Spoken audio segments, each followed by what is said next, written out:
Donc, je suis effectivement directrice de la direction pour la science ouverte d'INRAE. Donc INRAE, c'est un institut qui résulte de la fusion de l'INRA et de l'IRSTEA en 2020. Et donc nos domaines de recherche concernent l'agriculture, l'alimentation et l'environnement. Et du coup, à l'occasion de la fusion, ça nous a donné l'opportunité de réorganiser en fait le périmètre, information scientifique et technique, dont bibliothèque, mais aussi numérique scientifique, et un autre volet qui était les recherches, les sciences et recherches participatives, pour créer cette direction pour la science ouverte, qui est donc sur un périmètre large de la science ouverte, puisque ça concerne à la fois l'ouverture des résultats de recherche, donc l'ouverture des publications, l'ouverture des données, l'ouverture des codes, mais aussi l'ouverture à la société et notamment la participation des citoyens à des projets scientifiques de recherche participative, par exemple. Et on coordonne aussi pour INRAE ce qui est médiation scientifique. Donc vous voyez, c'est un périmètre assez large. Donc, en fait, dans ma présentation, je vais vous parler très rapidement de la politique sciences ouvertes d'INRAE. Je vous parlerai de l'évaluation, alors principalement l'évaluation individuelle, qui est une évaluation conseil, et donc des critères qu'on prend en compte dans cette évaluation en lien avec la science ouverte. Et puis, donc ça, ce sera ma deuxième partie sur l'évaluation. Et ensuite, je parlerai d'un objectif que nous avons qui est d'atteindre 100% de publications librement accessibles à l'horizon 2030. Donc, politique institutionnelle en quelques mots et rapidement. Enfin, on a la chance au niveau d'INRAE, à peu près depuis 10 ans, les PDG se sont intéressés à la science ouverte. Et donc déjà, dans le précédent contrat d'objectif, plan stratégique INRAE, il y avait déjà un volet sur la science ouverte. Et donc, du coup, ça a été poursuivi dans le contexte INRAE. Donc, dans le document d'orientation stratégique, on parle de la science ouverte plutôt vue comme un enjeu autour de partage des connaissances, et ça a donné lieu à une politique que je veux vous présenter dans les grandes lignes, et un plan d'action également, donc avec des moyens assortis. Il y a 3 facettes. En fait, si je commence par la gauche, donc il y a vraiment le volet ouverture des processus de recherche et des résultats à tous les acteurs de la société. Et derrière ça, on retrouve les enjeux de partage de connaissances, enfin de médiation scientifique, de démarche recherche participative et également l'innovation ouverte. Voilà. On a un volet infrastructure de recherche, les infrastructures étant vues comme quelque chose d'important pour faciliter les collaborations. Et donc là, tout ce qui est soutien au développement de HAL, mais aussi de recherche DataGouv, dont vous avez peut-être entendu parler, est dans le cadre de cette politique. Mais autour de la science ouverte, il y a aussi des risques. Et donc, en fait, ce qu'on veut insister, c'est ouvrir, oui, mais ouvrir en conscience. Et donc, du coup, on fait tout un travail de formation autour de l'intégrité, autour des dossiers autour de l'évaluation. Voilà, donc, de fait, c'est une politique assez large. Et dans notre plan d'action, il y a 10 actions phares. Vous ne voyez pas, je pense, ce qui est écrit, mais ça n'est pas très grave. La première, ça concerne la mise en œuvre de recherche DataGouv. Le numéro 3, c'est justement l'objectif de 100% de publication en open access dont je vais vous parler. Et puis la numéro 9, c'est la prise en compte des pratiques de sciences ouvertes dans l'évaluation. Voilà, donc pour le contexte de notre politique, et vous trouverez tout ça en ligne, puisqu'on a un site web qui s'appelle science-ouverte.inrae.fr, et vous avez tout ce que je vais vous dire se trouve sur ce site. Donc la première partie, c'est sur l'évaluation une évaluation conseil des chercheurs, et donc là je vais plutôt me positionner au niveau individu, et je ne vais pas du tout parler d'évaluation collective. Voilà, donc l'évaluation des chercheurs à INRAE, elle est faite via des commissions scientifiques spécialisées. Donc elle rassemble des pairs. Donc des scientifiques d'autres organismes. Elles sont organisées par thématique et donc elles ont lieu tous les 4 ans. Et il y a aussi des évaluations approfondies. Donc c'est une évaluation des chercheurs par les chercheurs. Et ces commissions spécialisées, elles prennent en compte les trajectoires individuelles, le moment de la carrière. Quand vous êtes jeune chercheur, vous n'êtes pas forcément en responsabilité de montage de gros projets, donc les critères peuvent être différents. On va prendre aussi en compte la diversité des activités et des productions, donc c'est une évaluation multicritère. Et concernant les productions, vous verrez ce qu'on prend en compte concernant la science ouverte.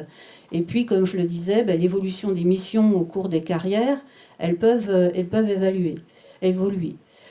Voilà, donc, la façon d'évaluer du coup les scientifiques sont discutées, bien sûr validées par la direction générale, mais elles sont aussi discutées avec les différentes directions de l'Institut. Donc le partenariat, plutôt pour ce qui concerne les stratégies de valorisation, d'innovation. Donc nous, pour tout ce qui est activités liées à la science ouverte, et les productions, mais aussi les questions d'intégrité. Et donc ici, à travers ce tableau, vous voyez les critères d'évaluation multicritères des chercheurs. Donc il y a 4 grands critères. Donc la production de connaissances. Le deuxième, c'est l'expertise et la mobilisation des connaissances scientifiques. Le troisième, c'est la formation par la recherche, l'investissement dans la formation. Et puis le quatrième, ça concerne plus les responsabilités qui sont prises à travers de l'animation de collectifs, le pilotage de grands instruments, ou de réseaux. Voilà. Et donc pour chacun de ces grands critères, vous avez des sous-critères. Donc je vais vous en balayer quelques-uns en lien avec la science ouverte. Donc là, ici, c'est plutôt la diversité des productions. Donc il y a bien sûr les articles de recherche, mais pas que, les préprints, les pré-publications validées par les pairs avec les initiatives telles que Peer Community In, les jeux de données déposés dans des serveurs de confiance, les codes informatiques, les protocoles, voilà, vous voyez, donc il y a une très grande, les ressources pédagogiques, les productions qui résultent d'actions de médiation scientifique. Donc vous voyez que on est vraiment au-delà de la vision très lointaine de la production académique à travers les publications scientifiques, comme c'était le cas dans certains organismes. Voilà. Et donc ça, on l'a en fait depuis assez longtemps, depuis le début des années 2000, cette approche globale. Il y a d'autres critères. Donc, ce qui est pris en compte, c'est une analyse qualitative plutôt qu'une analyse quantitative. Donc, bannissement du facteur d'impact, par exemple. Donc, les chercheurs en évaluation, légère, on va dire, sont incités à proposer les publications qui leur semblent les plus intéressantes et à dire pourquoi. Donc, il y a aussi la prise en compte des activités en soutien aux pratiques de sciences ouvertes. Donc, on insiste sur l'implication dans la certification des connaissances, par exemple, et puis aussi la prise en compte ou la participation dans des démarches de recherche participative ou des actions liées à la médiation. Voilà, donc en fait, je vous disais, on a ça depuis longtemps, et là je renvoie sur des travaux qui doivent dater de 2010. Je ne sais pas si tu y avais participé, Serge. En lien avec l'Observatoire des sciences et techniques. C'était les travaux qui s'appellent RF1, donc évaluation de la recherche finalisée, puisque en gros ces critères-là que je vous ai présentés pour les individus s'appliquent aussi aux unités de recherche. Donc il n'est pas bien sûr attendu que chacun exerce l'ensemble des activités, mais je le disais, c'est vraiment au cours de la carrière qu'il faut avoir une vision dynamique aussi de l'évolution de la carrière des chercheurs. Et donc les chercheurs font ce qu'on appelle Alors, on parle alors nous, on appelle ça un rapport réflexif, mais c'est un CV narratif. Enfin, on entend beaucoup parler de CV narratif actuellement. Et donc, ils font ce CV narratif en l'organisant autour des 4 grandes rubriques que je vous ai présentées tout à l'heure. Donc voilà, donc en fait on a déjà ça qui est déjà pas mal, enfin, je dirais, en termes de prise en compte des pratiques de sciences ouvertes dans l'évaluation. Conseil, hein, j'insiste sur le mot conseil des chercheurs, mais c'était pas assez en fait. C'était pas assez parce qu'on a un objectif de 100% de publication en libre accès à l'horizon 2030. Et en fait, donc là, c'est un graphique qui vient du baromètre national de la science ouverte qu'on peut décliner par organisme. Et donc là, ce sont les données de 2022, donc qui portent sur les années antérieures. Et en fait, on voit qu'en 2020, en fait, on arrive à 80% de publication. En 2021, on en est à 76%. Et donc le sujet, c'était que, en fait, on pense que obtenir les 25% complémentaires, donc pour aller au 100%, ça risquait d'être difficile. Voilà, et donc il nous fallait faire autre chose. Donc comment atteindre cet objectif de 100% de publication à l'horizon, enfin accessible en libre accès à l'horizon 2030, considérant le fait que le chercheur, avec sa liberté, est totalement libre de choisir le support de publication qu'il souhaite. Il n'y a pas d'accord de la hiérarchie pour publier. Et il est titulaire des droits d'auteur, enfin, avant une éventuelle cession à l'éditeur. Donc la difficulté qu'on a, c'est de concilier un objectif, enfin, macroscopique qui est celui de l'établissement, enfin, avec une politique publique en quelque sorte, puisqu'on veut ouvrir vraiment tous nos résultats, et ce que fait l'individu en fait, hein, à qui on n'a rien à dire. Hein, voilà. Donc en fait, la seule façon, je dirais, entre guillemets, inciter les chercheurs à déposer, à rendre leurs publications accessibles, c'est via l'évaluation. Pourquoi? Parce que c'est l'établissement qui définit les modalités d'évaluation des individus. Voilà. Et en fait, c'est ce qu'on a fait. Et donc en 2023, notre directrice générale, début avril, a envoyé un courrier aux chercheurs. Alors là, je ne sais pas si vous pouvez lire. Donc elle insiste sur en fait leur liberté de publication.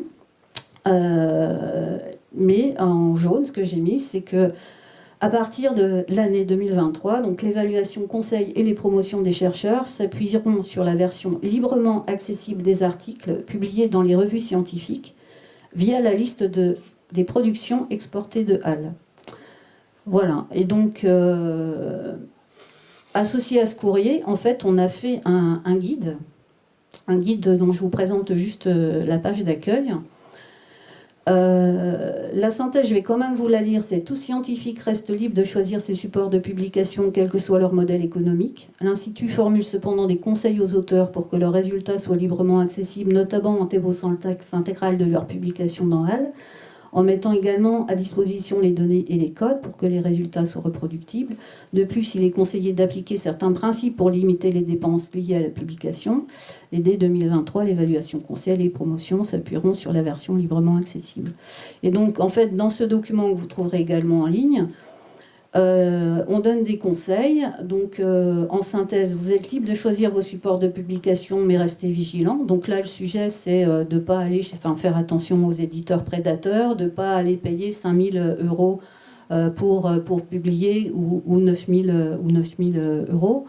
On insiste sur la diversité des types de production qui existent pour rendre accessibles les résultats, les data papers, les software papers, voire les résultats négatifs. On leur demande de diffuser les publications via les archives ouvertes, donc HAL, mais si c'est sur bioRxiv, ça va aussi. On insiste sur le fait qu'ils doivent être reconnus pour leur contribution et aussi valoriser celle des tiers, donc citer correctement, faire attention à l'autorat, aux différents types de contributions. On insiste pour qu'ils s'impliquent dans les activités de validation et certification des connaissances, donc tout ce qui est peer reviewing, open peer reviewing, etc. Et donc sur le volet, le dernier, concerne la prise en compte dans l'évaluation. Donc ce qui est écrit, c'est que les dossiers soumis pour l'évaluation conseil ou les promotions doivent donner accès à une version autorisée du texte intégral des articles scientifiques pour pouvoir être considérés par les évaluateurs. Donc ils peuvent publier dans une revue sous abonnement. Ce que l'on demande, c'est qu'il y ait un post-print ou un pré-print quelque part, et si possible dans HAL, parce que HAL est sauvegardé de manière pérenne via le CINES, mais on n'oblige pas là strictement au dépôt du texte intégral dans HAL, on autorise le fait qu'il soit ailleurs. On n'interdit pas, enfin on ne déconseille pas de publier non plus dans les revues Gold, c'est peut-être une différence par rapport au CNRS, on insiste juste en disant qu'il ne faut pas payer n'importe quoi, il faut plutôt réfléchir au sens de ce qu'on paye, et il vaut mieux mettre enfin une version en archive ouverte. Voilà. Et les dossiers doivent être constitués en s'appuyant sur les exports de HAL. Donc pour HAL, en fait, ce qu'on demande, c'est que les références y soient, même si le texte intégral est ailleurs. Pourquoi? Parce qu'en fait, on a des exports pour nos commissions spécialisées, des exports HCERS. Et en fait, ça alimente directement les dossiers d'évaluation. Donc vous voyez une référence biblio ici où il a indiqué que cette référence était bien en open access, et pour faire ça, on s'appuie sur les API de HAL qui s'appuient sur un paywall. Et pour cet article-là, donc on met ce document n'est pas en libre accès, et le chercheur a la possibilité d'ajouter un fichier. Voilà, j'ai terminé, hein, je ne sais pas trop où j'en suis du temps qui m'est accordé. Donc pour conclure, je dirais que nous, on a déjà pas mal avancé en matière de sciences ouvertes et d'évaluation, mais il y a quelques questions quand même qui se posent, parce qu'en incluant d'autres types de production que les revues, que les articles, comme les données ou comme les codes, donc on quitte un système qui était autoporteur, celui de la publication, puisqu'il y avait le processus de reviewing, enfin bon, et les journaux qui donnaient une certaine indication de la qualité, pour aller vers d'autres types de production où en fait la qualité intrinsèque des jeux de données qui sont rendus accessibles, on ne sait pas du tout l'apprécier autrement qu'en considérant qu'ils sont fairs, et donc on peut avoir un critère technique autour de la notion de faire, mais ça ne dit rien de la qualité. Et donc ça pouvait questionner nos commissions. Par ailleurs, les pratiques de sciences ouvertes au sein d'une discipline et même entre disciplines sont complètement différentes. Voilà, enfin, c'est pour ça que nos commissions spécialisées sont normalement très thématiques, et donc normalement les pairs peuvent connaître les bonnes pratiques et conseiller les auteurs.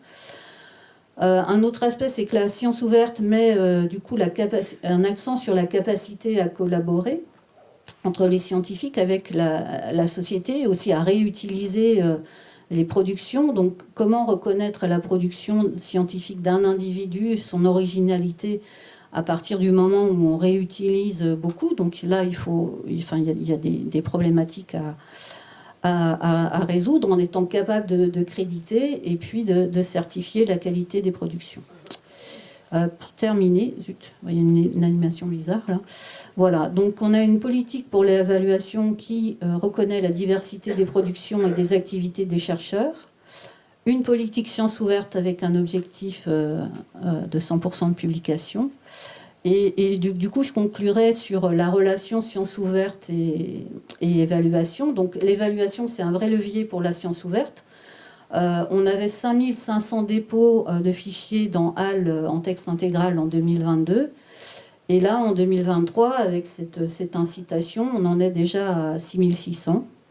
Voilà, donc on peut vraiment conclure qu'il y a un levier de l'évaluation pour la science ouverte. Mais la science ouverte contribue aussi à faire évoluer les modalités d'évaluation en incluant de nouveaux critères, de nouveaux types de production, et puis de nouvelles façons d'évaluer la science. Et donc, en fait, pour moi, c'est vraiment une relation bénéfique, et on a la chance d'avoir, en fait, une espèce de synchronisation entre ces questions de réforme de l'évaluation de la recherche et de politique de sciences ouvertes qui est maintenant bien ancrée en France et en Europe. Voilà, merci beaucoup.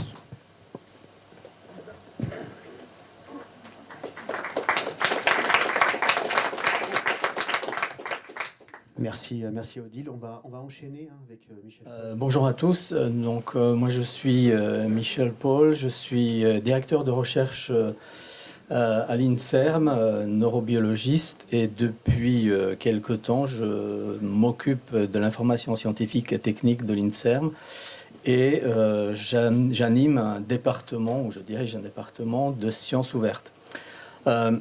Je vais prendre un abord un tout petit peu différent de ma collègue de l'INRAE, et je vais vous parler plutôt d'un cheminement que l'INSERM a suivi pour arriver vraiment de cette notion de l'accès ouvert à quelque chose de beaucoup plus large, et donc la science ouverte. Comme beaucoup d'entre vous, évidemment, on s'est au début des années 2000 posé beaucoup de questions par rapport à la publication scientifique.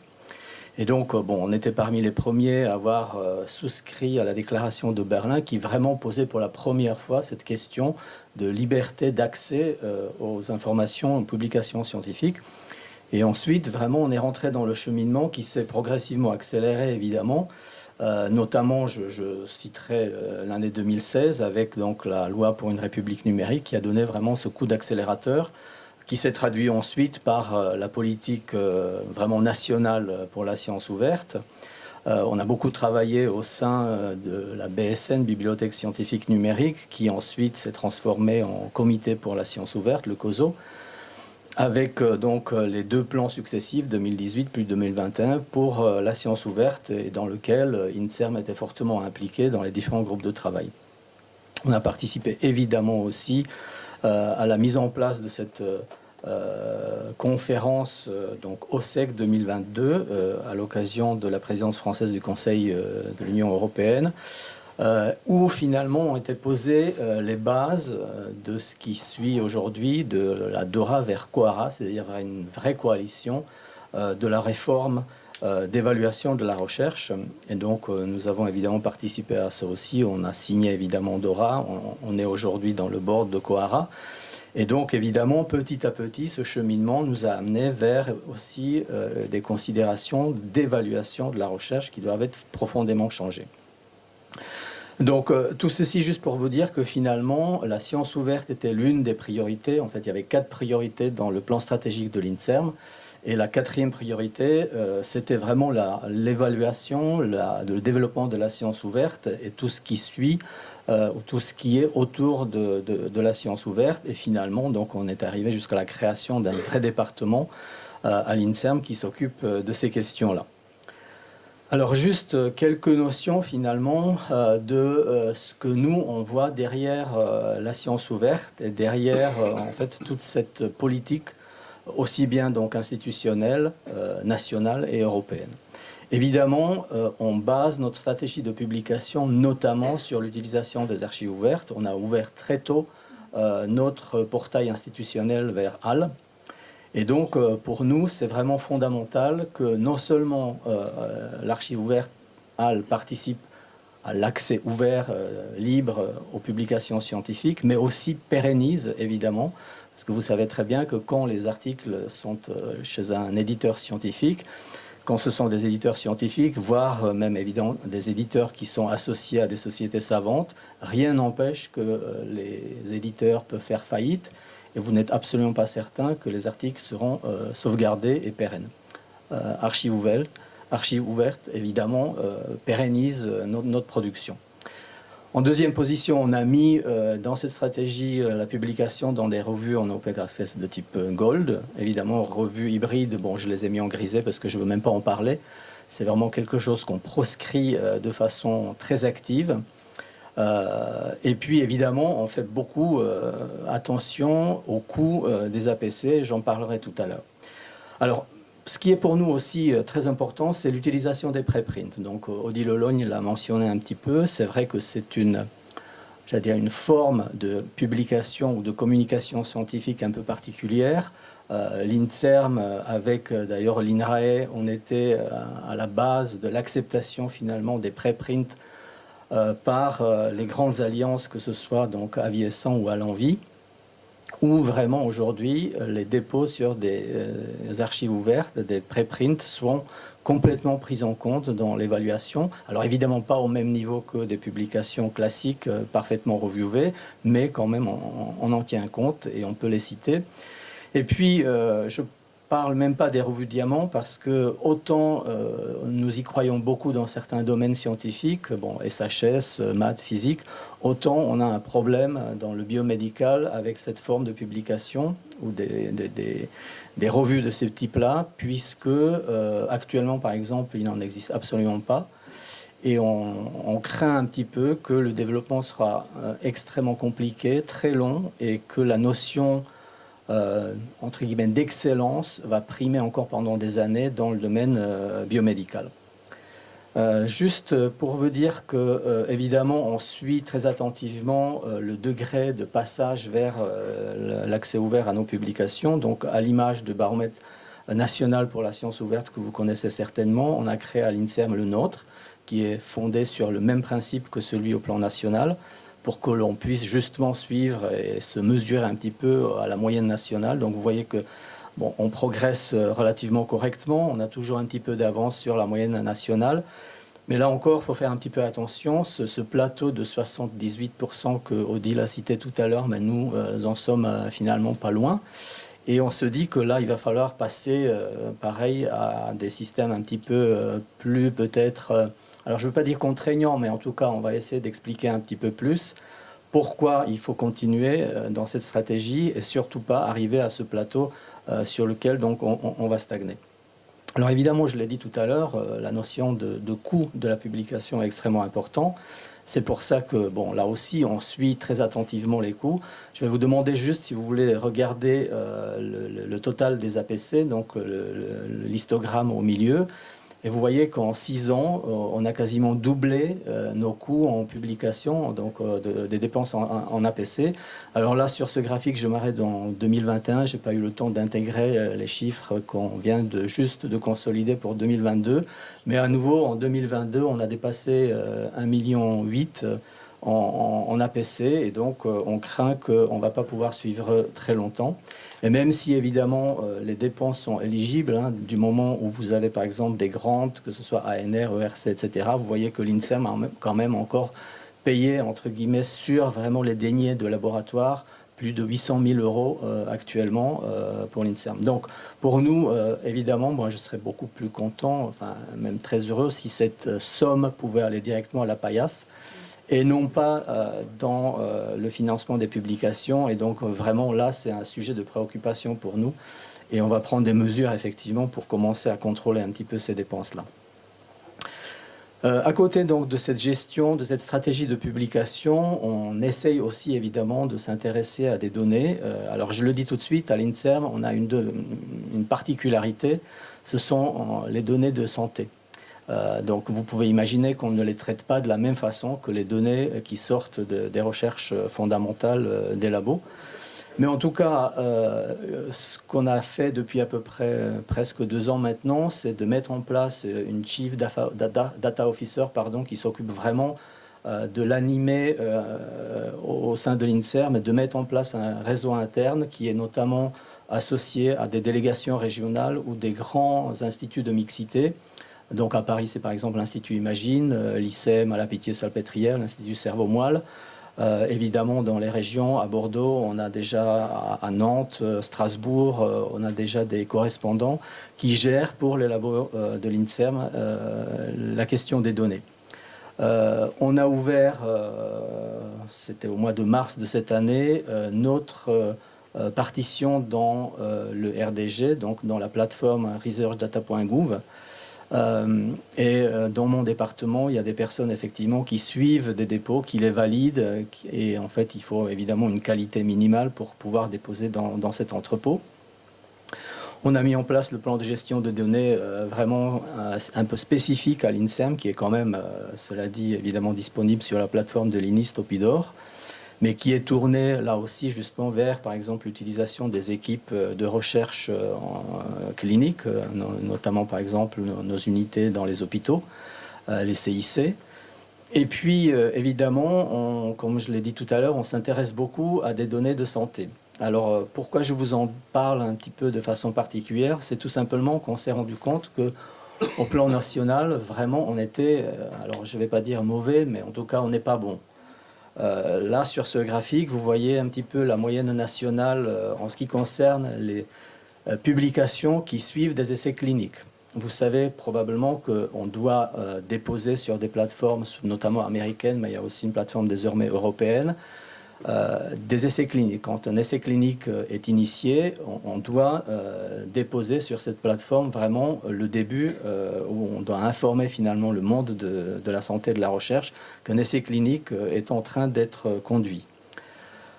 Ce qui est assez paradoxal, c'est qu'une fois qu'on l'a déposé, on s'aperçoit que souvent, en fait, on ne suit pas l'évolution de l'essai clinique, puisque, encore une fois, même quand ce sont des essais cliniques qui sont terminés, au plan national, vous voyez la moyenne qui est vraiment très mauvaise pour vraiment les publications qui suivent.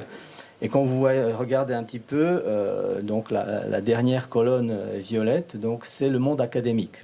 Et vous voyez que le monde académique est vraiment pas bon. C'est-à-dire que quand le promoteur d'un essai clinique est une unité de recherche, est un hôpital, CHU, etc., ben là, franchement, on est très mauvais.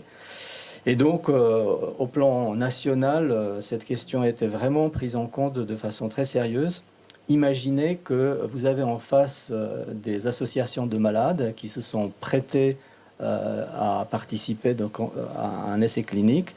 Et à l'issue de cet essai clinique, personne ne sait ce qui s'est passé. Et quand un patient qui était inclus dans cet essai vous demande « mais voilà, ça a servi à quoi ?» Vous êtes incapable de lui répondre parce qu'il n'y a aucune publication qui a suivi l'essai clinique. Donc franchement, ça ne va pas.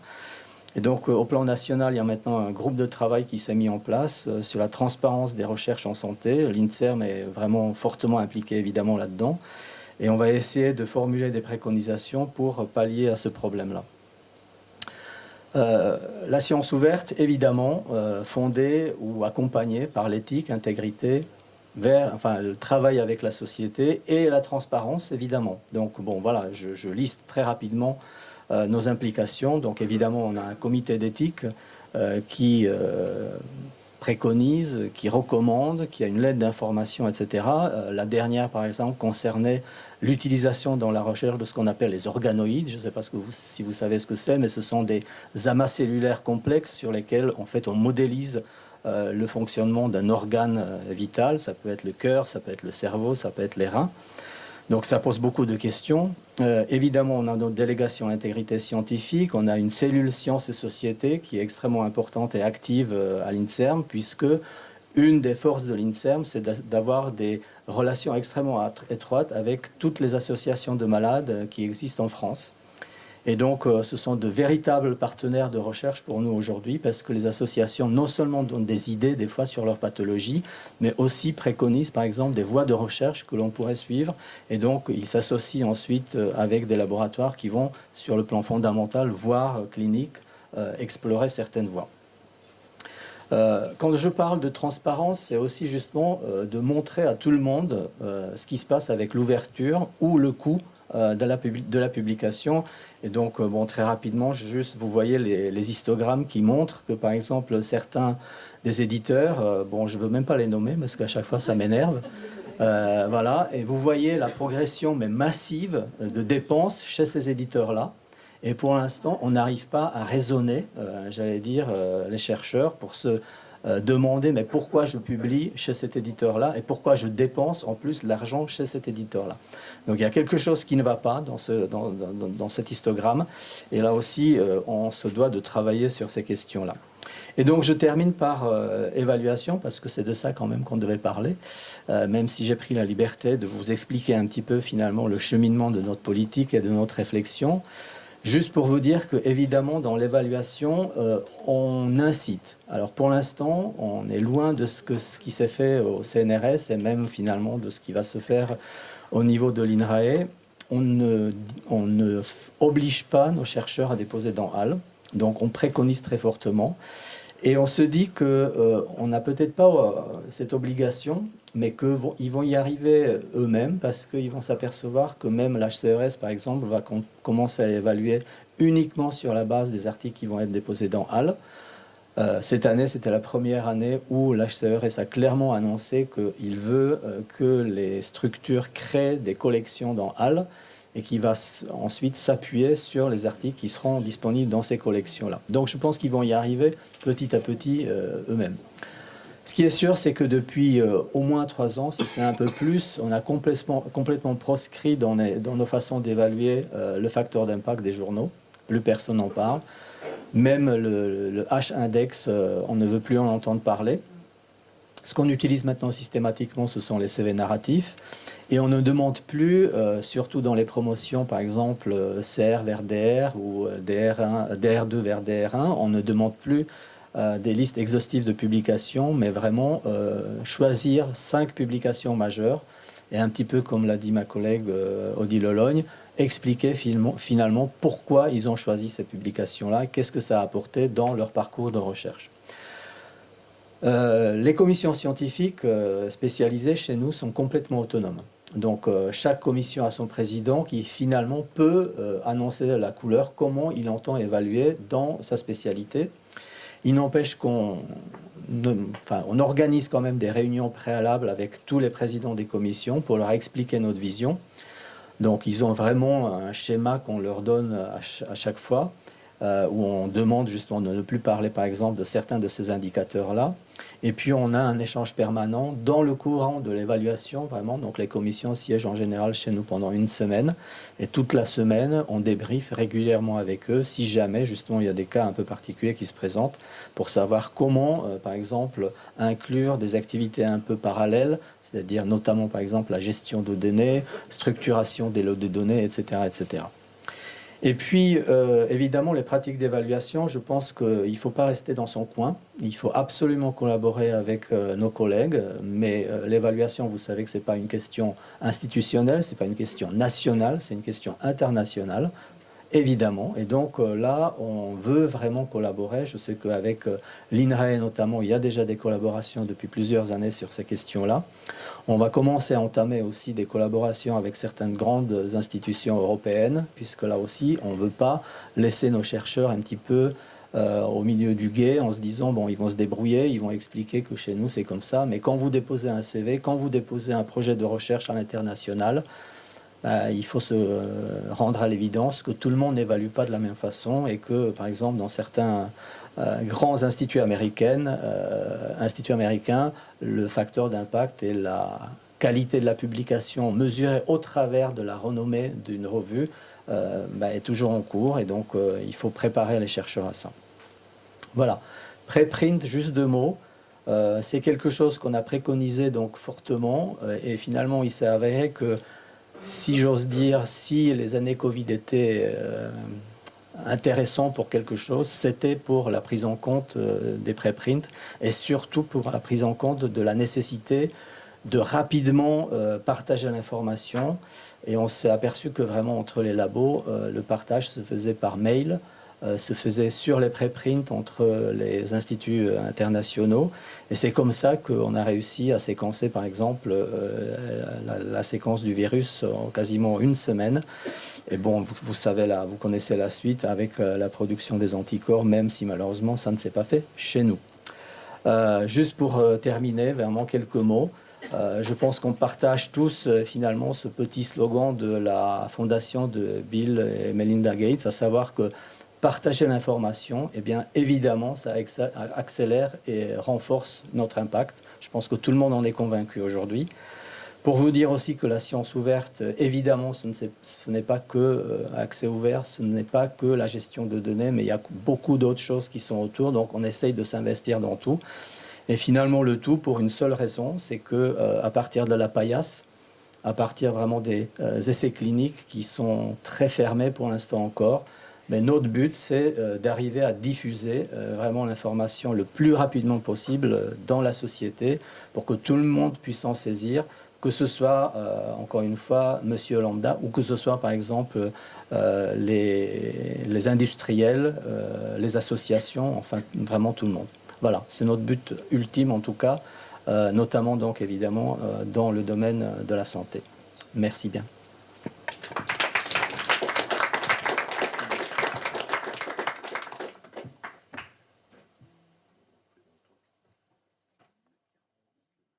Je suis Serge Boin, je travaille à une direction équivalente que mes deux collègues, ce qui s'appelle bizarrement la direction des données ouvertes de la recherche, mais c'est pas que les données du tout. Au départ, c'était même les publications plutôt, ou l'information scientifique. Mais ça s'étend aussi jusqu'au calcul intensif. C'est quand même très très très large. Je vais essayer de faire vite parce qu'on a mis déjà beaucoup de temps. Et moi, je vais parler beaucoup plus d'évaluation en fait. Je vais parler aussi de sciences ouvertes, bien sûr. J'aime beaucoup ce petit dessin, plus exactement la citation qui est en dessous. Il dit: ça me dérange pas que vous pensiez lentement ou que tu penses lentement. Ce qui me dérange, c'est que tu publies plus vite que tu ne penses. Je trouve que c'est très très joli ça. Je sais pas si c'est apocryphe ou pas, mais c'est Paoli qui est. Alors, et l'évaluation, c'est ça justement. Alors, c'est une exagération. C'est bien sûr que c'est pas que ça, mais en fait, quand même beaucoup. Le deuxième point, il est très important. Tu fais tout ce que tu veux, tu es libre, tu choisis ton sujet de recherche, ta méthode, t'en discutes, etc. Du moment que tu peux publier quelque chose dans une bonne revue et très vite. C'est juste une légère contrainte qui est mise là. Alors, la science ouverte, c'est bien gentil, mais on verra ça une autre fois quand même. Hein. Alors, je vais repartir de Dora, donc de l'évaluation. Là, je vous parle d'évaluation, je ne vous parle pas de science ouverte, jusqu'à présent. Ça date de 2013. Il y avait quelqu'un de l'INSERM, il y avait Thierry Galli qui était là-bas. Thierry Galli était là-bas, c'était fin 2012, oui c'est ça. On en avait discuté avec lui à cette époque-là, avant que ce soit publié. Alors, le CNRS a signé en 2018. Ça avait quand même mis 5 ans avant de réagir. Pourquoi Parce qu'on pense forcément à autre chose très très souvent. Et puis en 2018, c'est aussi parce que c'est là qu'on a eu notre nouveau PDG, en fait, en pratique, où il avait mis 1 an à peu près pour s'installer, mais c'est là, effectivement, lui était très intéressé, il est toujours PDG d'ailleurs, très intéressé à ça, même si le prédécesseur n'était pas totalement indifférent, c'était beaucoup moins central chez lui. Alors pour ceux qui connaissent pas, je vais faire une infraction, comment on dit, à l'intégrité scientifique, parce que je vais vous raconter un texte en choisissant les morceaux qui me plaisent. Je vais faire du cherry picking, ça s'appelle en anglais. Une recommandation, c'est des recommandations. Le CNRS, c'est moi qui le dis, mais je crois que le PDG en est d'accord. Pour le CNRS, ces recommandations, on les transforme en engagement de notre part. Pas tout, mais au moins ceux dont on va parler ici. Ne pas utiliser les indicateurs basés sur des revues. C'est la traduction française de Dora. Afficher explicitement les critères, j'en prends quelques-uns. Hein. Tenir compte de la valeur et de l'impact de tous les résultats de la recherche. Et puis, quand on s'adresse aux chercheurs, parce que très souvent, on entend des chercheurs qui disent: oui, mais c'est grosso modo, c'est ces connards de technocrates qui nous jugent là-dessus, donc on est obligé de faire ça. Ceci est totalement faux. Les technocrates, c'est vous, les chercheurs, en l'occurrence. Ce sont les mêmes qui font l'évaluation. Donc, il faut faire très attention à ça. Et alors, produire des évaluations fondées sur le contenu. Quand vous êtes chercheur, vous voulez être évalué, mais vous évaluez. Quand vous évaluez, parlez du contenu. Alors, je vais dire une coïncidence en quelque sorte. Et pendant ce temps-là, le CNRS élabore une feuille de route sur la science ouverte, qui n'est pas destinée à réfléchir à l'évaluation, qui est destinée à ce qu'on a vu, ce qu'on connaît tous, vous l'avez très souvent ici. C'est quand même dommage que la science soit pas ouverte. On est à l'ère du numérique, y compris pour les textes. Comment ça se fait qu'arrivé en 2021, 2022, 2023, on n'est toujours pas ouvert alors qu'on a commencé en 91 en physique? Il n'y a pas de raison qu'on ne puisse pas le faire partout. Et ben, au détour de l'ensemble, vous aurez les références après, mais feuille de route CNRS, science ouverte, vous tapez ça dans votre moteur, votre engin de recherche préféré, comme disent les Canadiens, et vous le trouverez tout de suite. J'ai écrit 4 principes, j'ai souligné, mis en caractère gras, mis entre guillemets, principes. C'est des principes, ça, c'est pas des critères. Les principes eux-mêmes, ils sont là, ils disent comment il faut faire. Alors, c'est la même chose, toujours pareil, hein. Le contenu, s'il vous plaît. Si on cite une production quelconque, c'est pas production, c'est pas publication, c'est production. Production, ça peut être publication ou autre chose. Si on la cite, on doit dire pourquoi c'est intéressant, qu'est-ce qu'on y a apporté nous-mêmes, des choses dans ce genre-là. Et puis un petit 4, et mettez dans HAL tout ce qu'il est possible d'y mettre. C'est rigolo, parce que hier, Quelqu'un est venu me dire, oui, mais on me dit qu'il faut que je mette ça dans RAL, mais j'ai pas le droit de le mettre dans RAL, alors qu'est-ce que je fais? Alors la réponse est, bah, tu le mets pas dans RAL. J'aime beaucoup les questions vides, mais on en reçoit beaucoup quand même. Alors, une fois qu'on a posé des principes, il s'agit de les traduire dans des critères. Alors au CNRS, on a le comité national, il y a 41 sections, 5 commissions interdisciplinaires, ça en fait 46, on a 10 conseils scientifiques, c'est très gros le CNRS, hein, qui sont les conseils scientifiques des instituts disciplinaires, on va dire, puis le conseil général scientifique du CNRS, tout ça, ça finit par faire 1000 personnes. Réussir à discuter avec 1000 personnes d'un coup, c'est pas facile, évidemment. En plus, c'est 1000 personnes qui se renouvellent. J'ai rajouté en sous-titre à l'ombrageuse indépendance. C'est pas une blague. Hein. J'entends par là, moi, qu'il y a. Alors, les 41 sections et 5 commissions, ça fait 46, sont chacune un président ou une présidente, et donc il y a une conférence des présidents qui élit son propre président ou sa propre présidente. Je ne raconte pas un petit peu le système. Et en plus, après, il y a des présidents de conseils scientifiques, puis après, il y a la conférence des présidents de conférences.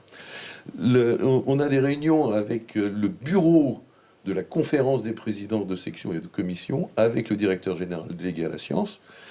Le directeur général délégué à la science, qui est censé être le chef, il n'est pas le chef de ces gens-là.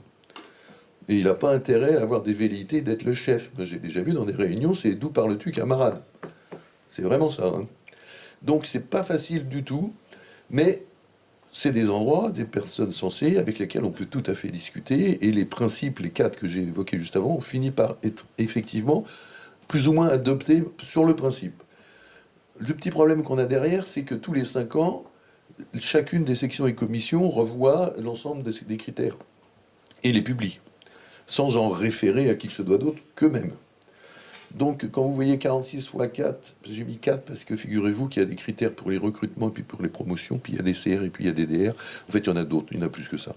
164 jeux de critères, 164 textes, d'une dizaine de pages chacun, 5 pages, ça dépend des fois. On fait un métier de bénédictin parfois, quand même. Je les ai tous lus, faut que je vous le dise. Alors, une fois qu'on s'est assuré que les critères étaient conformes, c'est toujours pas le cas.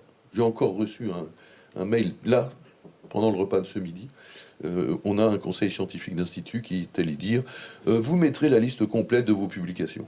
Donc on vient de dire qu'il fallait pas le faire. Il faut finir par y arriver quand même.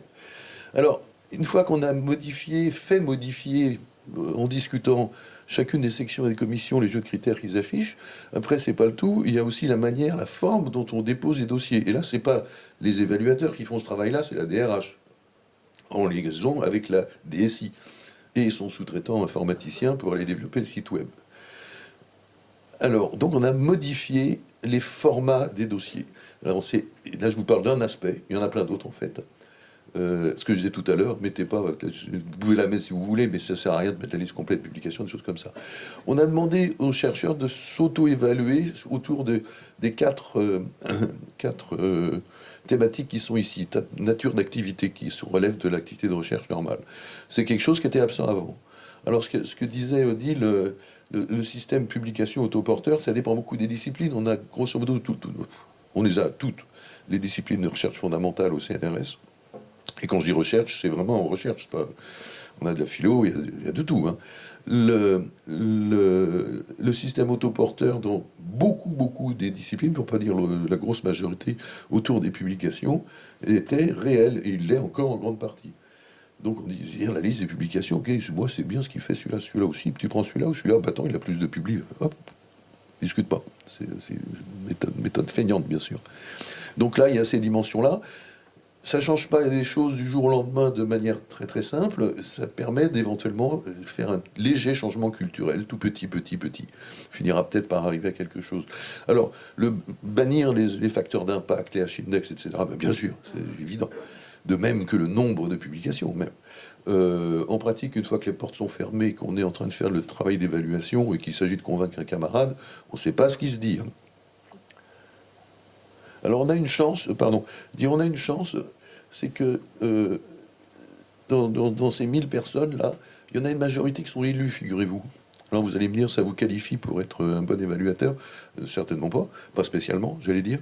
Ça a un gros avantage, c'est que les élus, ils veillent au grain, au moins de l'équité. C'est-à-dire que le népotisme au CNRS, ça existe comme partout, bien sûr, mais c'est sérieusement contrôlé à ce niveau-là, tout à fait sérieusement.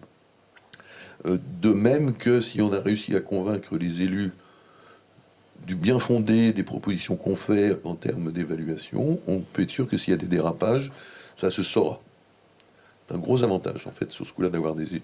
Alors, ce que disait Michel à l'instant, et ce qu'a dit Odile un peu juste avant aussi, on ne peut pas s'amuser à changer les critères d'évaluation et les méthodes d'évaluation au CNRS sans que ça se fasse aussi ailleurs, bien sûr.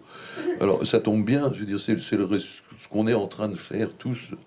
C'est pas sorti comme ça du chapeau d'un génie, c'est un mouvement général et mondial. On l'a bien vu, je veux dire, Dora, ça n'a pas été fait en France, ça date de 2013. Ce mouvement, il est complètement général. Maintenant, il faut réussir à le mettre en œuvre de manière pas forcément complètement coordonnée, mais qu'au moins qu'il y ait une certaine harmonisation de ces évolutions. Donc il y a un machin qui s'appelle la Coalition for the Advancement of Research Assessment, qui s'est monté en Europe à l'initiative de la Commission, mais sans que ce soit la Commission, il y a une ambiguïté qui traîne encore et qui va traîner longtemps, je pense. D'autant que ça s'appelle Coara.eu, c'est comme ça. Mais qui a vocation à devenir global, comme ils disent, c'est-à-dire mondial, qui s'internationalise effectivement. Il y a pas mal d'institutions d'Amérique du Sud qui s'y sont mises. Coara, je ne vais pas vous répéter, parce qu'à la fin, vous avez l'impression que je bégaye. C'est grosso, j'ai presque fini. Il s'agit donc de voir, au départ, c'est un genre de déclaration, là aussi. Je vous ai mis les 4 cœurs, il y en a 6 autres derrière, que je vous liste pas.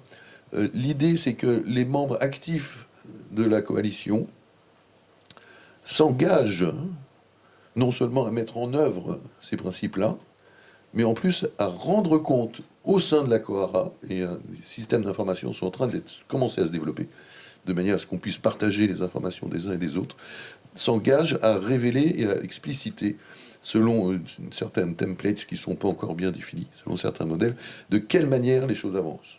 Donc je vais m'arrêter là. Le CNRS est encore très très actif sur le sujet. Je pense qu'il le restera assez longtemps. Alors après, Odile l'a évoqué d'une certaine manière, je vais l'évoquer aussi.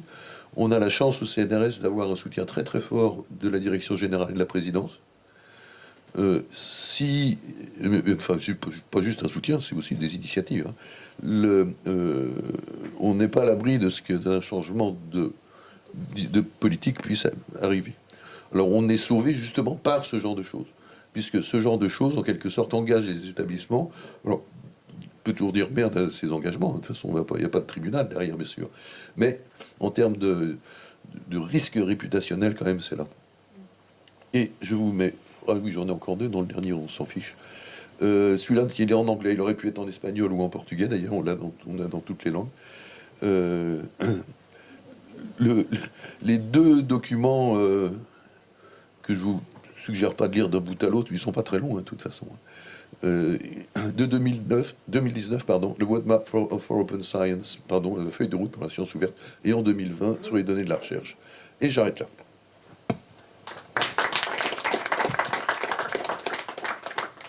On va conclure cette table ronde avec Lise Dumazy et on passera ensuite aux questions-réponses. Je vais commencer rapidement par dire un peu d'où je parle, parce que je pense que ça a été plus clair pour mes 3 collègues que pour moi. Alors, je ne parle pas au nom de l'ANR, déjà, voilà, parce que je suis responsable d'action à l'ANR, mais pas responsable de la politique de sciences ouvertes, que je partage, mais bon, c'est pas moi qui m'en occupe, hein, c'est Martine Garnier-Rizet et Joé Ancion, entre autres, qui s'en occupent, même si nous en discutons souvent et nous n'avons pas de désaccord, bien entendu. Je parle plutôt en tant que... récente, ancienne, je veux dire, conseillère sciences ouvertes de la conférence des présidents d'université, récente, ancienne, présidente du consortium Couperin et de l'ABES, et puis après tout, assez récente aussi, ancienne présidente d'université, puisqu'en tant que président d'université, on est évidemment concerné par l'évaluation et par la science ouverte. Voilà, alors ça tombe bien, je vais aussi vous parler un peu plus d'évaluation que de sciences ouvertes, en réalité, et m'interroger un petit peu sur l'évolution nécessaire, souhaitable, souhaitée de l'un et de l'autre, en essayant de mettre en lumière, enfin en tout cas d'accentuer 3 points. Le premier, c'est que la réforme de l'évaluation, on l'aura compris d'ailleurs, ce point a été un peu abordé par mes collègues, ne se confond pas avec la politique de sciences ouvertes, même si il est évident que les mouvements vers l'un et vers l'autre ont été et sont souvent couplés et complémentaires, et qu'il y a évidemment une commune volonté d'éthique, de transparence, de communication de la recherche, de sortir d'indicateurs captifs, qui sont souvent des boîtes noires aussi, et donc d'aller vers plus de transparence et d'éthique dans les pratiques de la science. Néanmoins, ce sont quand même deux mouvements un peu différents. Deuxième point, les grandes déclarations de principe sont très bonnes, je le dis sans ironie, c'est une bonne chose, il faut commencer par là, mais il serait encore beaucoup plus intéressant, et je pense qu'on en est d'ailleurs à cette phase-là, et la journée d'aujourd'hui, le séminaire d'aujourd'hui le confirme, il est beaucoup plus intéressant d'échanger entre établissements au niveau national et international, car en effet la science est internationale, entre établissements et organismes de recherche, bien entendu, sur les pratiques et sur les difficultés rencontrées, et sur la manière dont on les a surmontées éventuellement. Parce que ça n'entrera, enfin je veux dire, les grands principes n'entreront en pratique que justement par je dirais, la mise en pratique de ces principes. Je suis en train de me rendre compte que vraiment je dis quelque chose qui est complètement fou, quoi. Enfin bon, ce que je voulais dire, c'est que les difficultés sont dans la pratique. Voilà. C'est pas forcément que dans la pratique. Déjà, mettre des principes en avant, c'est pas toujours un chemin semé de roses, mais une fois qu'on les a mis en avant, c'est de la pratique qu'il faut s'occuper et de voir comment on y arrive. Et puis, dernier point que je voulais souligner, c'est que, je crois que aussi, ça a été visible d'après les présentations précédentes, on n'impose pas des réformes de l'évaluation en particulier. On ne les impose pas, on les construit avec les chercheurs. Parce que ce sont les évaluateurs et les évalués. Donc de toute façon, il n'y a rien à faire, hein. On peut évidemment avoir des incitations, mais pour les changer, il faut les construire avec eux. Alors, j'avais prévu un petit historique, mais j'y passerai vraiment très très rapidement. D'abord parce que certains points ont déjà été évoqués, puis surtout parce que je n'ai pas le temps. Donc Dora on a rappelé récemment quels étaient les principes de Dora. C'est facile d'aller les voir, hein. Je veux dire, la déclaration, ces principes sont sur le site de Dora, traduits en français. Donc, on peut même aller les voir directement en français. Et Serge vient de les rappeler, donc je passe. Ça me permet de passer rapidement. C'est évidemment... Alors, je ne dis pas que c'est le début, hein. En fait, on s'est préoccupé de sciences ouvertes, on va dire de façon un peu significative à partir du début des années 2000, hein, avec beaucoup de déclarations internationales, beaucoup de constitutions de réseaux, d'initiatives dispersées qui se sont regroupées, puis qui se sont institutionnalisées. Donc, en fait... mais c'est une histoire qui a sa propre logique. Et en fait, la question de la réforme de l'évaluation est venue plus tard, d'une certaine façon, alors même qu'on a fini par s'apercevoir assez vite que c'en était la base, ou en tout cas une des bases importantes, hein, pour aller justement vers plus de sciences ouvertes. Donc Dora. Alors moi, il y a un deuxième texte que j'aime bien. Oui, je voulais juste dire aussi que Dora publie régulièrement des guides méthodologiques, hein. Ils s'appellent des toolkits qui sont disponibles et qui sont utiles parce que justement, ils viennent aussi de pratiques, de réflexion sur les pratiques.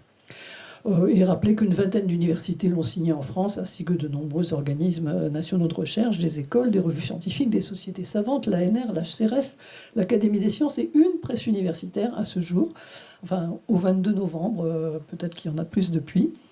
Alors, on peut signer Dora en tant qu'individu et en tant qu'organisation. Il y a beaucoup plus d'individus que d'organisations, bien sûr, mais il y a quand même pas mal d'organisations. En France, il y en a 87 et 1348 individus.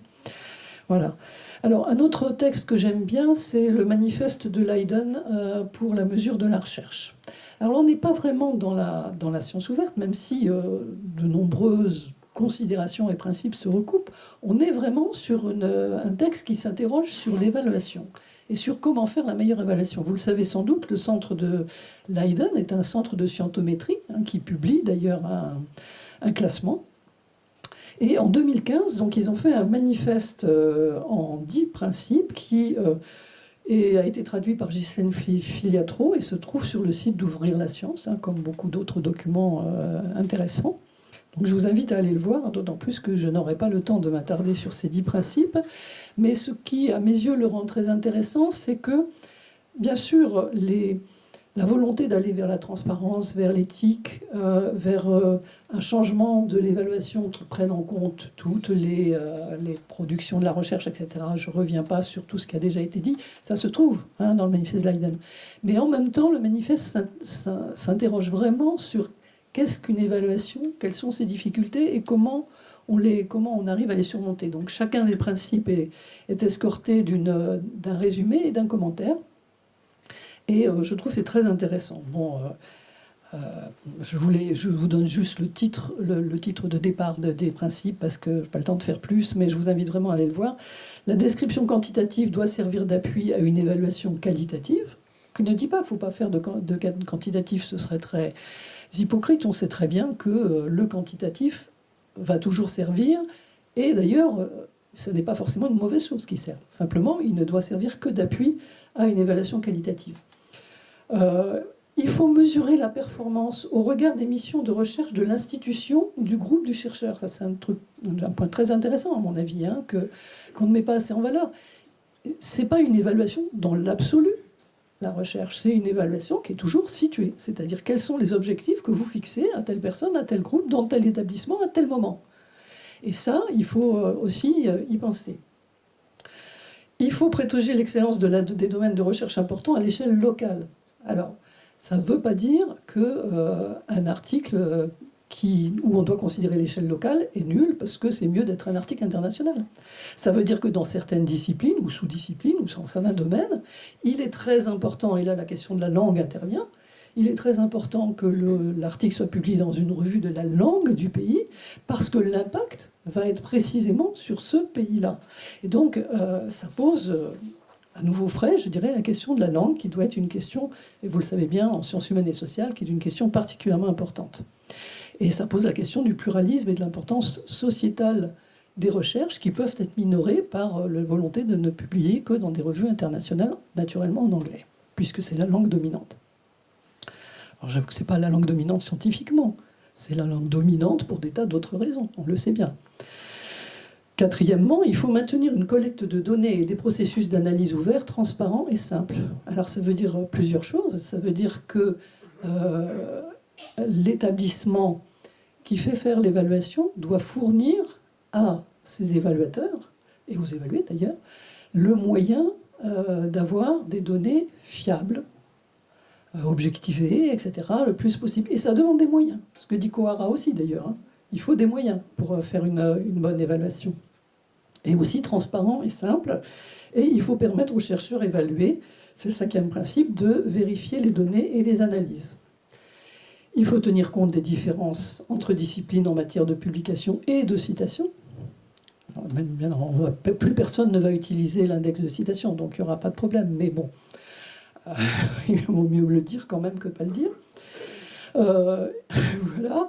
Il faut baser les évaluations des chercheurs sur un jugement qualitatif de leurs travaux. Bon, ça, c'est, je dirais, c'est ce qui est le plus demandé, même si ça n'est pas sans poser quand même quelques questions aussi.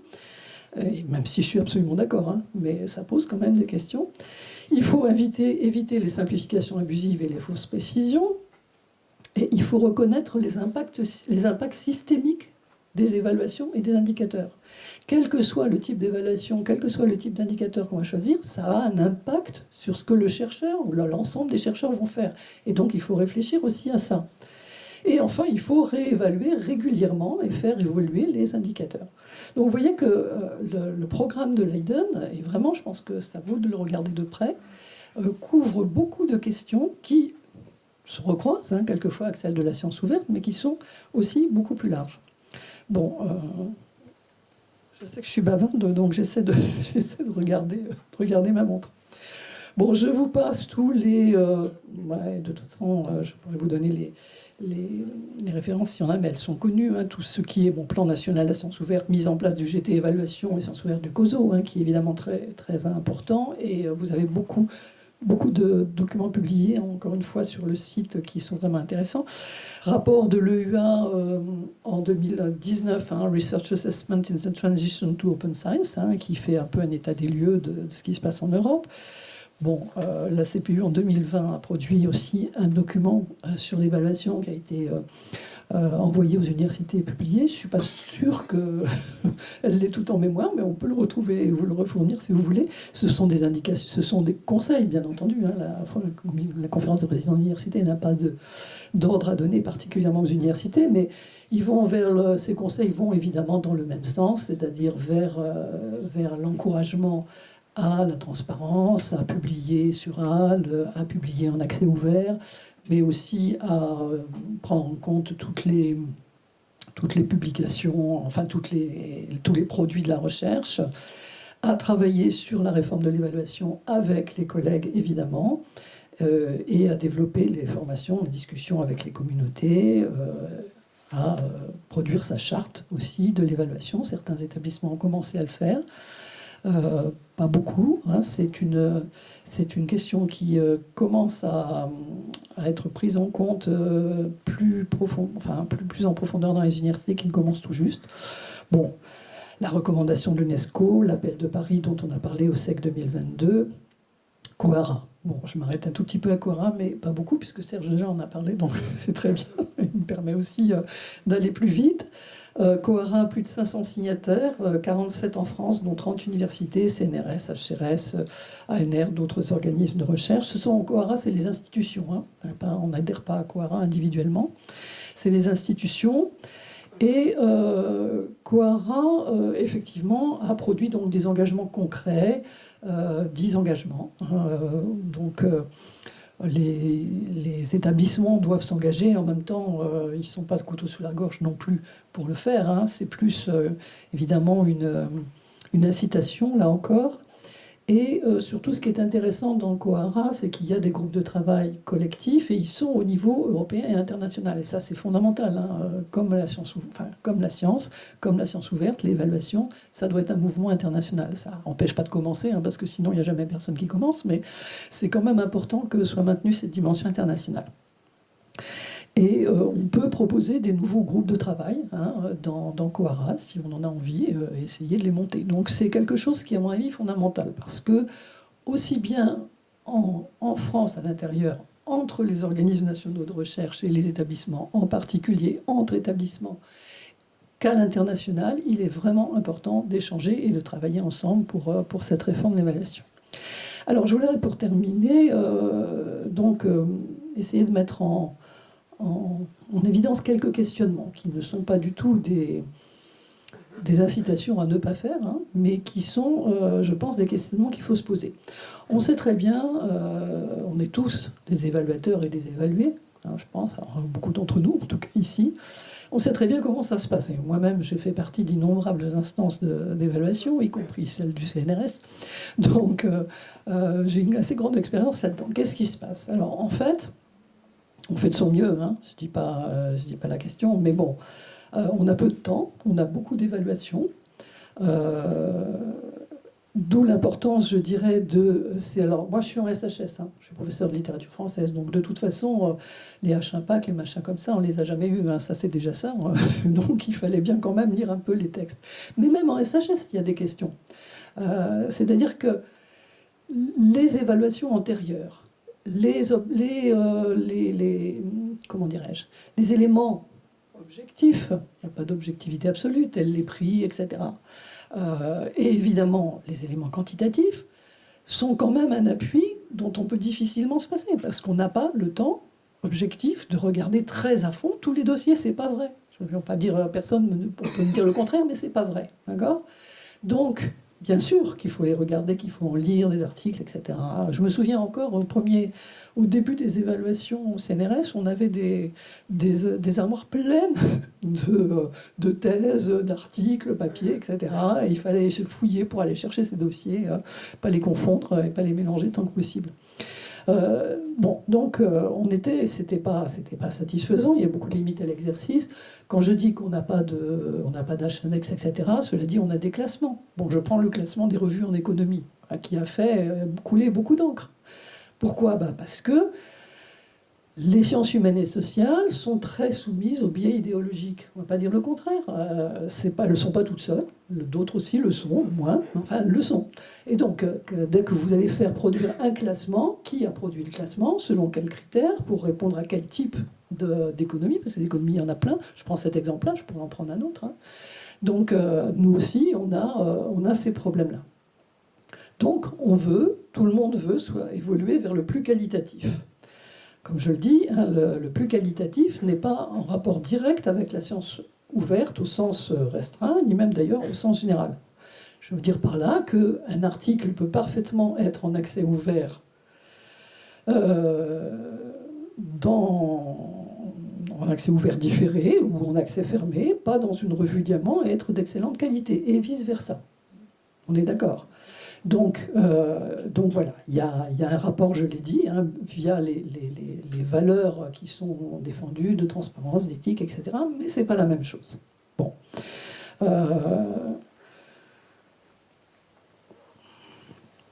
Par ailleurs, le qualitatif implique aussi qu'on se soucie de toute l'activité de recherche du chercheur, et pas seulement du produit fini, mais aussi de la mise à disposition du public de tout ce qui précède ou accompagne la recherche.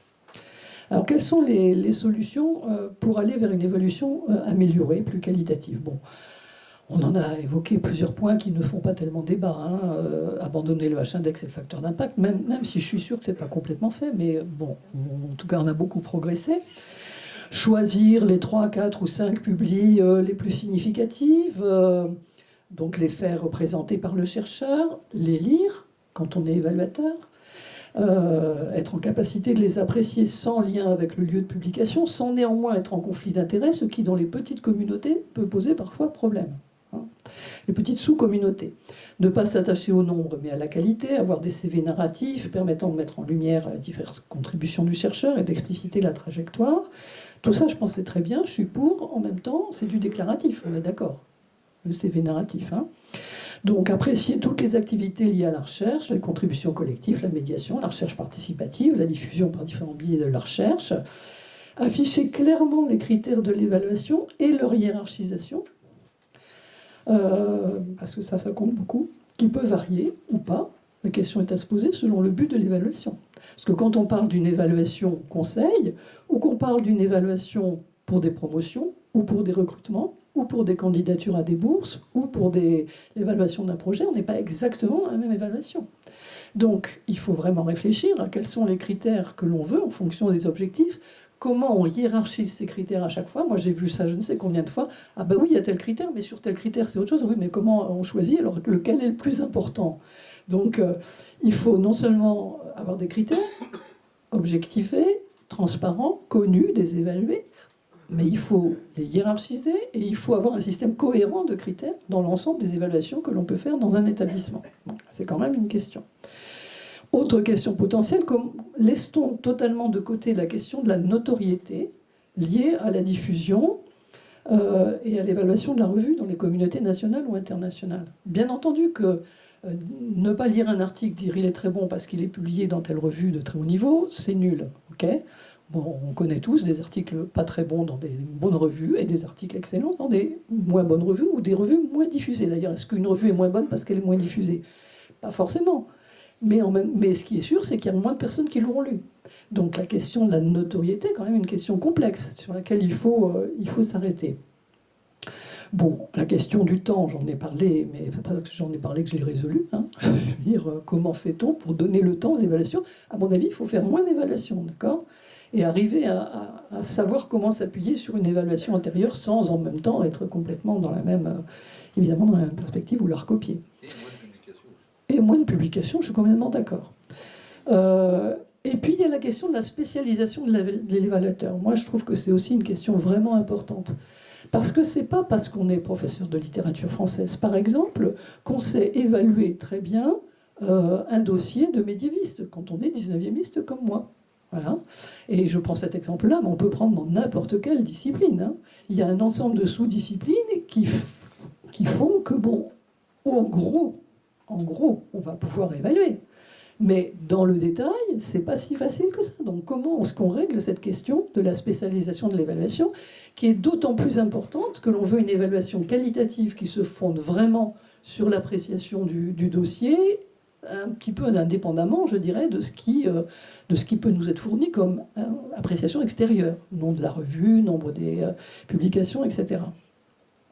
Bon, d'autre part, je crois qu'on est tous d'accord, la qualité scientifique d'un dossier n'est pas la même que sa qualité de diffusion scientifique, d'ouverture. Donc moi je suis totalement d'accord, c'est incitatif. Hein. Il faut dire aux collègues, allez, si vous allez être évalué sur ce qui est dans HAL, donc déposer dans HAL, etc., etc.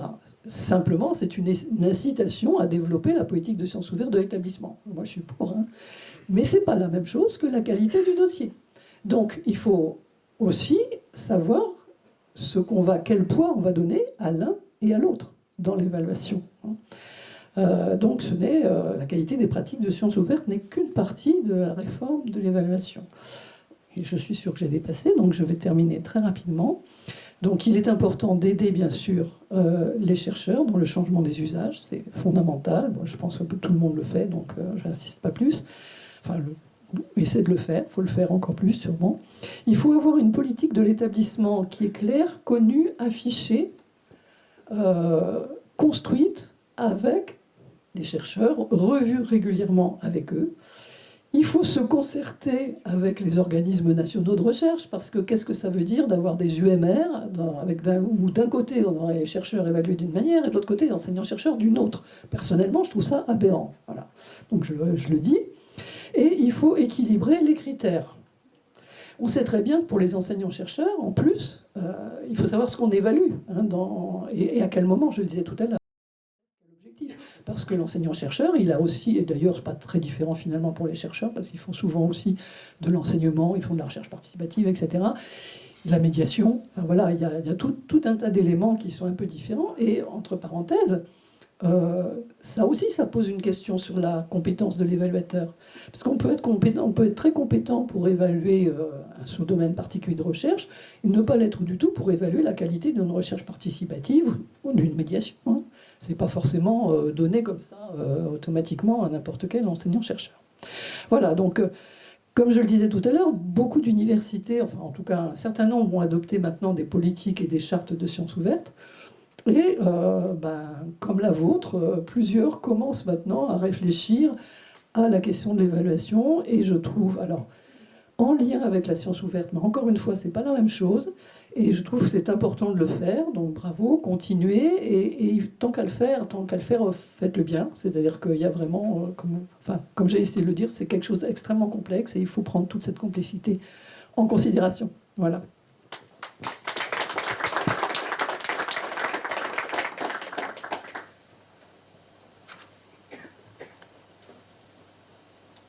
Merci Lise. On va passer aux questions. Il y a des questions. Pas de questions? Oui. Bonjour, alors Arthur Guézangard, je suis responsable du portail HAL de l'Université Versailles-Saint-Quentin en Yvelines. Donc je vais poser une question liée à cette thématique. J'ai entendu donc à chaque fois que la question du dépôt dans HAL revenait assez régulièrement dans les questions des évaluations. Je pense que ma question va plutôt se focaliser sur l'INRAE, puisqu'il a mis en place, on va dire, un dispositif pour que ce soit quasiment obligatoire de déposer dans HAL pour l'évaluation. Sauf que, bon, alors, non. Pas déposé, référencé. Référencé. Parfait. Donc le texte, oui voilà, j'ai bien compris. Donc il a notice dans HAL pour pouvoir référencer et s'appuyer sur les évaluations. Du coup, moi j'aurais une question parce que toute personne, je pense, qui a déjà déposé dans HAL, qui a créé des notices dans HAL, pourra le confirmer. HAL, c'est assez lourd, c'est long de déposer des notices et c'est assez complexe. Par exemple, typiquement, voilà, les questions des chapitres d'ouvrage ou des différentes notices d'auteurs. Est-ce que j'ai des co-auteurs qui ont déposé pour moi? Comment est-ce que je peux l'intégrer dans mon CV, etc. Ça peut vite devenir très complexe pour les chercheurs. Et donc, quels sont les dispositifs que vous avez éventuellement mis en place pour simplifier tout ce travail réalisé par les chercheurs? Est-ce qu'il y a des services qui sont mis en place au sein des différents établissements pour simplifier ce travail et fluidifier le travail d'évaluation? Alors dans le guide, enfin merci pour la question. Dans le guide que je vous ai présenté là, en fait, on incite le chercheur à faire des dépôts réguliers au fil de l'eau. Voilà, donc du coup, déjà de ne pas attendre l'évaluation pour se précipiter à faire le dossier. Voilà, donc ça c'est quand même déjà une bonne pratique du côté chercheur. Après, au niveau INRAE, on a mis en place une équipe centralisée qui fait un travail de contrôle, technique, un jeu technico-juridique sur les pièces jointes pour vérifier que les documents sont diffusables. Voilà, et donc on a essayé d'avoir un engagement à faire ça sous 48 heures. Quant aux notices sans document, en fait, on fait du travail de curation a posteriori pour enrichir les métadonnées. Voilà, pour avoir des notices qui sont plus complètes.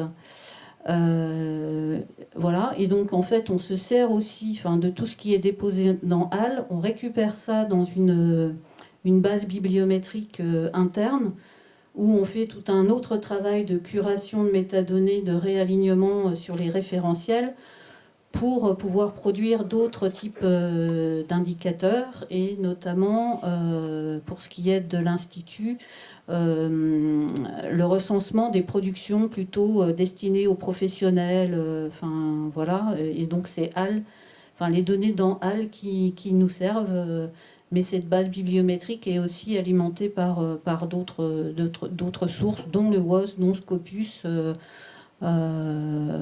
si tout n'est pas dans HAL en fait. Voilà, je ne sais pas si j'ai répondu à votre question. Et en fait, on incite les chercheurs à avoir un ID HAL, donc un identifiant dans HAL qui permet de regrouper toutes leurs publications et de faire leur CV, leur page de CV dans HAL. Grâce à ça, donc en fait, ça alimente les exports pour nos commissions spécialisées dont je vous parlais. Et l'autre chose, c'est qu'au niveau des unités de recherche, donc pour les évaluations HCERS, on les invite, on les accompagne pour la mise en place de collections. Et c'est donc via la collection HAL de l'unité que ça renseigne automatiquement le dossier HCERES. Et donc on avait un export maison, mais maintenant en fait on s'appuie sur celui qui est fait par l'HCERES, qui s'est appuyé en partie sur ce qu'on avait fait. Voilà. Bonjour, donc je suis Anna Lawati, enseignant-chercheur en biologie à l'Université Sorbonne Paris-Nord et je suis aussi membre d'Institut universitaire de France. J'ai une question très pratico-pratique puisque nous disons depuis quelques temps qu'effectivement les impact factors, les H-index vont disparaître. Alors comment on peut envisager le jugement qualitatif de nos articles et de nos travaux? Nous allons présenter, admettons, 5 articles très importants et ont un impact dans notre recherche, mais en quoi quelqu'un qui n'est pas vraiment dans la thématique ou dans les commissions, parmi des collègues, pour avoir des promotions, on peut effectivement juger cette qualité des articles et aussi qualité d'un chercheur si on n'y a plus de chiffrage, entre guillemets. Moi, j'ai une réponse double. Il y en a une première, c'est que quand on effectue ce travail, en général, on compare des dossiers. C'est pas un dossier, est-ce qu'il est bien ou pas, c'est on compare un dossier avec un autre. Et donc on cherche à faire des classements entre les dossiers. Ça change un peu la donne quand même, parce qu'on peut être un peu à côté, et on peut réussir à être convaincant, même pour des gens qui sont pas totalement spécialistes. C'est-à-dire que s'il y a que mon voisin de bureau qui peut comprendre ce que je fais, il y a vraiment un problème de communication scientifique. Alors, j'ai autre chose sur un tout autre domaine. Moi, je suis pas chercheur. Enfin, j'ai été il y a très très longtemps. J'étais sociologue, figure-toi. Et je suis ingénieur. J'ai participé à un nombre incalculable d'évaluations dans des commissions d'ingénieurs. Pas la queue d'un chiffre. Pas la queue d'un. C'est que du narratif. On dit ce qu'on a fait. On dit ce qu'on a fait. On dit d'où on vient. On ne dit pas, j'ai fait quoi? Moi, j'ai fait 250 évaluations, tiens. Ou alors j'ai lu, enfin plus que ça, j'ai lu 480 dossiers en 15 jours pour faire des interclassements des ingénieurs techniciens administratifs de la délégation Paris-Michel-Ange. Ça, c'est du vécu. Est-ce qu'il y avait des chiffres dans ces dossiers? Mais non. Comment on fait comment on recrute les gens dans la vraie vie, pas juste les chercheurs et les enseignants-chercheurs, pas en comptant des trucs, en étant convaincus par leurs compétences, par ce qu'ils font, par leurs projets. Oui, puis c'est pas que c'est pas que les publications, c'est aussi effectivement un chercheur qui commence à avoir un rayonnement par sa production. Il va être dans des conférences, enfin, il va avoir des projets, donc son rayonnement, enfin, il va avoir des collaborations. Donc, je pense qu'on peut aussi l'apprécier par la diversité justement des critères qui sont pris en compte au-delà de la production scientifique académique, quoi. Je pense que ça veut dire aussi que quand même, il faut que chaque chercheur, quelle que soit sa discipline, ajoute des compétences narratives à ses compétences globales. Alors, juste un mot peut-être pour conclure, parce que je comprends très bien dans le domaine de la biologie la question. Je peux vous dire qu'il n'y a pas plus longtemps que le début de l'année, j'étais dans une conférence internationale aux États-Unis, et un de mes collègues me présentait son étudiant, et il m'a dit, voilà, c'est machin, il a fait un Science l'année dernière. Et voilà, on y est. C'est-à-dire qu'on a beau dire, on ne va pas parler d'un fact factor, on ne va pas parler de citation, etc. On va présenter, en tout cas dans le biomédical, je suis navré, mais par rapport au reste, on en sera pendant longtemps encore dans cette façon d'appréhender le travail d'un chercheur en disant, il a publié ça, il a publié là, etc. Mais dans les commissions, j'allais dire, en tout cas à l'INSERM, ce que je connais assez bien, on doit être un peu rassuré parce que quand on a un dossier, on a toujours en face un spécialiste vraiment du domaine. C'est-à-dire que quand dans la commission on se partage les dossiers, on trouve toujours un spécialiste le plus proche évidemment des questions qui sont posées dans le dossier d'un chercheur. Mais Lise l'a dit tout à l'heure, la question de temps qu'on consacre à l'évaluation est primordiale parce que dès qu'on n'a pas le temps, l'œil switch vers les indicateurs numériques. Forcément, parce qu'on doit faire vite, on a 15 dossiers, on a une semaine pour les évaluer, on regarde les chiffres qui sont facilement comparables. C'est pour ça que nous, on ne veut plus ces chiffres, on ne veut pas les voir dans les dossiers, et comme ça, on s'attache au moins à lire vraiment, alors pas le fond d'un projet, pas le fond d'un article, mais on compare, comme l'a dit Serge, par rapport à d'autres dossiers, et on essaie d'évaluer vraiment l'originalité. Bon, moi, j'ai siégé dans les commissions, je suis d'accord, c'est pas facile, mais entre l'oral d'un candidat et son dossier, franchement, on arrive assez bien à juger la qualité du candidat et tout ce qu'il a produit. Mais je pense que c'est... Ouais. Mais c'est pas une science, j'allais dire, très facile, hein, je suis d'accord. Donc il faut être assez humble par rapport à ça. Et des fois, je l'avoue, on peut se tromper aussi parce que la personne ne s'est pas mise en avant suffisamment, alors que son travail, il est fondamental et excellent. Voilà. Oui, je vais rebondir sur ce que vous disiez, Michel Paul, parce que c'est vrai que je pense que c'est vraiment au niveau du biomédical qu'on a le plus de difficultés pour faire passer une culture sciences ouvertes. Je pense qu'en sciences exactes ou en sciences expérimentales, ça pose pas de problème. Il y a déjà ça pose pas de problème. Il y a déjà beaucoup de pratiques, on va dire. Et en sciences humaines et sociales, ça bouge bien. Mais c'est vrai que les grosses réticences qu'on rencontre viennent du biomède avec l'idée que mais non, c'est pas vrai, on continuera et longtemps à être évalué sur du quantitatif, sur de l'impact factor, etc. Donc moi, je ne sais pas comment l'INSERM compte communiquer sur ces questions-là dans les années qui viennent et appuyer cette évolution, parce que c'est très important que ça vienne de vous. Mais surtout, comme vous l'aviez dit tout à l'heure, il y a la question des UMR.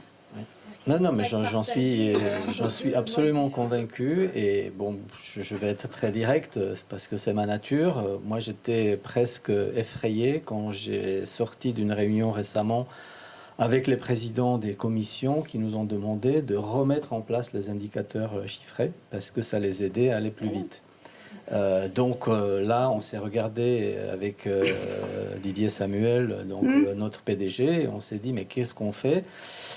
Donc la conclusion, bon, Didier il aime bien ça, on dit on va faire du in-between, hein, c'est-à-dire moi je veux pas être complètement directif, donc il faut leur faciliter des travail.